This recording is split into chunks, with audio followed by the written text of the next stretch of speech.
নমস্কার বন্ধুরা, আমিও বাঙালি রান্নাঘরে সবাইকে স্বাগত জানাচ্ছি। শারদীয়ার প্রীতি, শুভেচ্ছা, অভিনন্দন আমার তরফ থেকে। বড়দের প্রণাম, ছোটদের অনেক ভালোবাসা জানিয়ে আজকের ভিডিওটা শুরু করছি। তো আজকের ভিডিওটা যে করছি সেটা হচ্ছে মুড়ি ঘন্ট।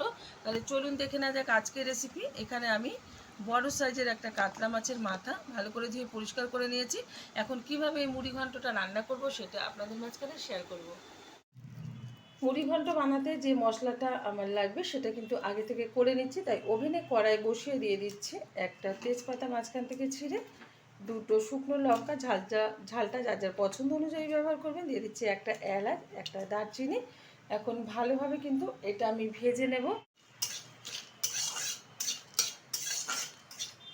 এটা দেওয়ার ফলে কিন্তু এই মুড়ি ঘন্ট থেকে ভীষণ সুন্দর একটা ফ্লেভার আসে আর খেতেও ভালো লাগে। এখন দিয়ে দেবো একটু গোটা জিরে। এখানে আপনারা ধনেও ব্যবহার করতে পারেন, গোটা জিরে আর ধনে দুটোই। আমি শুধু কিন্তু জিরে দিয়েই এটা করব, মানে জিরেটা শুধু ভেজে নিয়েই করব, ধনে ব্যবহার করলাম না। তো ভালোভাবে ভেজে এটা শিলনোড়ায় গুঁড়ো করে নেব। ওই কড়াইতে দিয়ে দিয়েছি পরিমাণ মতো সাদা তেল। এখন দিয়ে দেবো খুব সামান্য পরিমাণে একটু হলুদ গুঁড়ো। কাতলা মাছের মাথাগুলো আমি ভেজে নেব ভালোভাবে।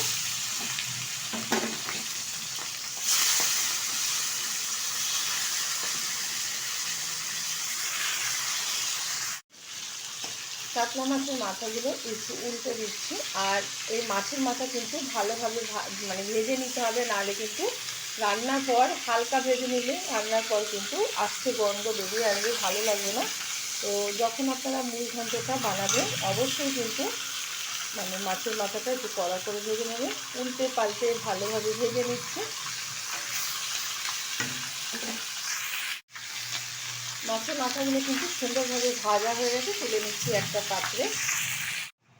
মাছের মাথাগুলো ভেজে তুলে নিয়েছি একটা পাত্রে। এখন এই মাছের ভাজা তেলেই, মানে মাথা ভাজা তেলেই এখন দিয়ে দেবো কিছুটা উপকরণ। একটা তেজপাতা, দুটো শুকনো লঙ্কা, কিছুটা গোটা জিরে, কিছুটা গোটা গরম মশলা। ভালোভাবে কিন্তু ভেজে নেব।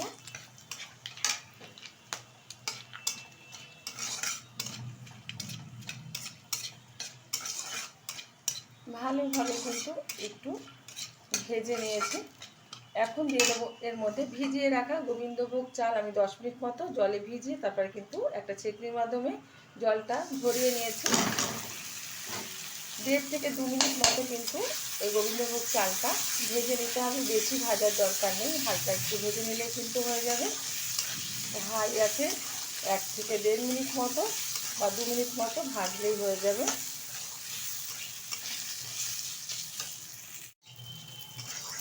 একটু ভালোভাবে ভেজে নিয়েছি, প্রায় 1.5 মিনিট মতো চালটা আমি ভেজে নিয়েছি। এই যে, আর এখানে 150 গ্রাম কিন্তু এই যে এখানে গোবিন্দভোগ চাল আছে। এখন দিয়ে দেবো এর মধ্যে 1 চামচ জিরের গুঁড়ো, দিয়ে দিচ্ছি একটু কাশ্মীরি লঙ্কার গুঁড়ো, দিয়ে দেবো স্বাদ মতো লবণ, দিয়ে দিচ্ছি এখানে 1/2 চামচ মতো আদা বাটা। এবার ভালোভাবে কিন্তু এর সাথে আমি একটু নেড়ে চেড়ে নেব।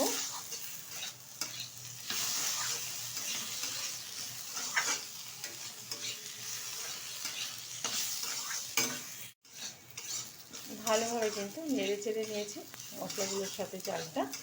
এখন এর মধ্যে দিয়ে দেবো ভেজে রাখা কাতলা মাছের মাথা। এটা দিয়েও কিন্তু ভালোভাবে নেড়ে চেড়ে নেব একটু।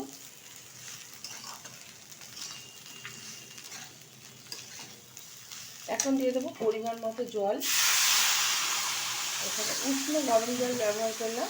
আর জলটা কিন্তু সবসময় মেপে ব্যবহার করতে হবে, নাহলে কিন্তু কাদা কাদা ভাব হয়ে যাবে এই মুড়ি ঘন্টটা। যদি জলটা মেপে ব্যবহার করা যায় তাহলে কিন্তু এটা ঝুরঝুরে হবে। আর অনেকেই কিন্তু এই মুড়ি ঘন্টে আলু ব্যবহার করে থাকে। তো আমার মা কাকিমারা যখন রান্না করতো তখন তারা কিন্তু আলু ব্যবহার করতো না।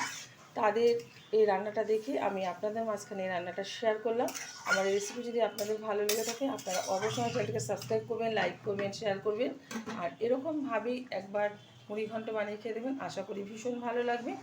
ঢেকে দিচ্ছি 10 মিনিটের জন্য। ঢাকনাটা তুলে দিচ্ছি।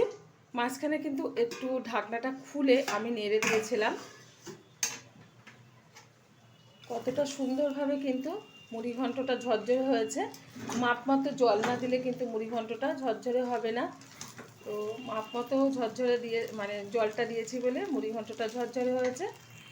এখন এর মধ্যে দিয়ে দেবো ভেজে রাখা যে গোটা মশলাটা, সেটা আমি গুঁড়ো করে নিয়েছি, সেটা দিয়ে দিচ্ছি। আমি এক্সট্রা কিন্তু কোনো লঙ্কা ব্যবহার করিনি, এতেই যা ঝাল আছে এতে কিন্তু ঠিকঠাক ঝাল হয়ে যাবে। দিয়ে দিচ্ছি সামান্য পরিমাণে চিনি, এতে কিন্তু স্বাদটা ভীষণ ভালো আসবে। এখন ভালোভাবে আবারও একটু নেড়ে চেড়ে নিচ্ছি। সামনেই যেহেতু নানা রকম পুজো শুরু হয়ে যাচ্ছে, তো পুজোর মধ্যে আপনারা এরকমভাবে মুড়ি ঘন্ট একবার বাড়িতে বানিয়ে খেয়ে দেখবেন, আশা করি ভালো লাগবে। আপনাদের পুজোটা ভালো কাটুক, সুস্থ কাটুক, সবাই ভালোভাবে থাকুক এই কামনা করে আজকের ভিডিওটা শেষ করছি। দেখা হবে পরের ভিডিওতে নতুন কোনো রেসিপি নিয়ে। ধন্যবাদ।